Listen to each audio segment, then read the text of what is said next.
What if the God of the universe called your name while you were hiding? What if he looked you in the eye and called you a mighty warrior when you didn't even feel like a survivor? This is not the tale of a fearless man. It's the true story of someone who doubted, hesitated, questioned, and still became a hero. His name was Gideon. And if you ever felt too weak, too small, or too afraid for calling on your life, then listen closely, because if God could use Gideon, he can use you.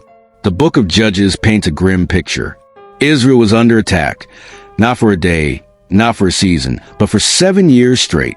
The Midianites were not just another army. They were swarms of destruction.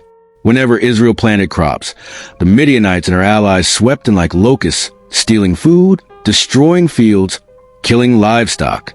It was an economic disaster, a military humiliation, and a spiritual crisis. The people had turned from God, worshiping the idols of the surrounding nations. And now, the judgment of God was upon them. Imagine trying to farm in secret. Imagine your children asking, "Will we eat tonight?" while you look out over burned fields.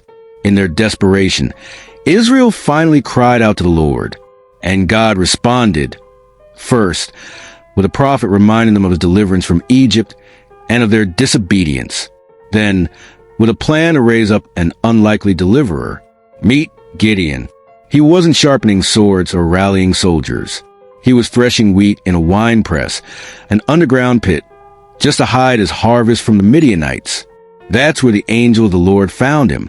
Not in a palace, not on a battlefield, but hiding, working quietly, hoping to go unnoticed.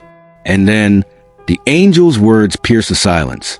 "The Lord is with you, mighty warrior." Gideon's reaction?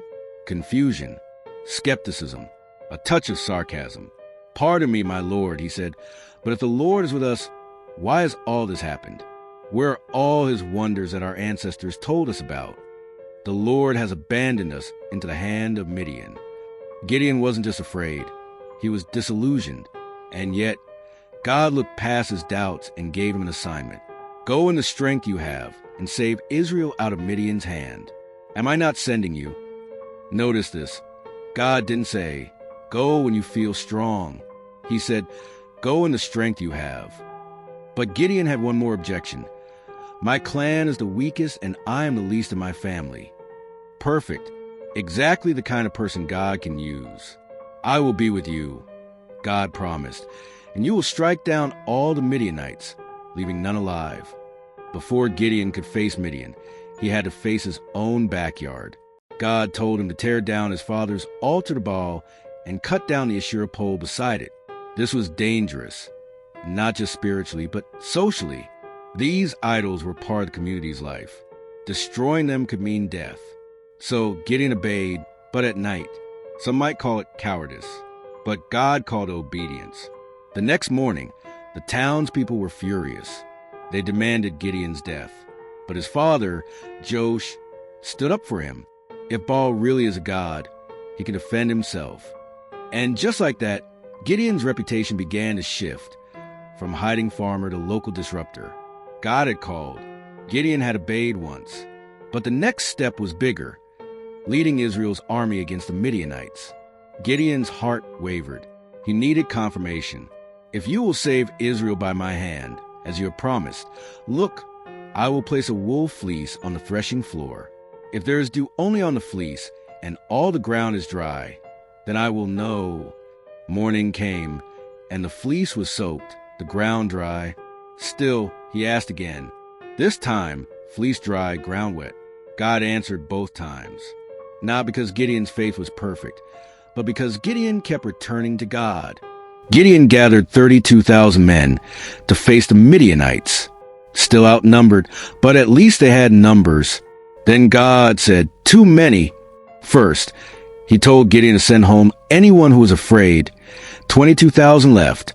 10,000 remained. Still too many. God tested them by how they drank water. Only 300 passed the test. From 32,000 to 300, the odds went from difficult to impossible. Exactly where God wanted them. God gave Gideon one more boost. He told him to sneak into the Midianite camp. There, Gideon overheard a soldier telling a dream about a barley loaf tumbling into camp and overturning a tent. The other soldier replied, "This can be nothing other than the sword of Gideon. God has given Midian into his hands." Courage flooded Gideon's heart. He returned to camp, armed his men with trumpets, clay jars, and torches. At his signal, they broke the jars, blew the trumpets, and shouted, "A sword for the Lord and for Gideon!" The Midianites panicked, turned on each other, and fled. Victory, without a sword lifted in battle. Gideon's story isn't about a fearless hero. It's about a faithful God who uses ordinary people to do extraordinary things. God didn't wait for Gideon to feel strong. He met him in weakness and proved that his strength is enough. And that's the same God calling you today.